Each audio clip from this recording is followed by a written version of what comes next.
Want to play Spotify music on your Apple Watch? Well, look no further. You can listen to your favorite songs right from your wrist, whether your iPhone is nearby or not. In this video, I'll show you how to play Spotify music on your Apple Watch. So, let's get started. First, you need to set up Spotify on your iPhone. Install the app on your iPhone, open the app, sign in with your information. Now your app will automatically sync with your Apple Watch. If not, you need to sync it manually. To do that, open up the Watch app on the iPhone. After that, scroll down to the bottom. Make sure to install Spotify here again. Now open the Spotify app on the watch, tap on the play icon, and the music will play on your iPhone. If you want to listen to this music on your AirPods, you'll need to connect AirPods on your Apple Watch to hear it.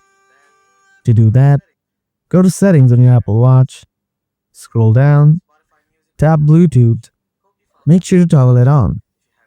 Now simply connect your AirPods.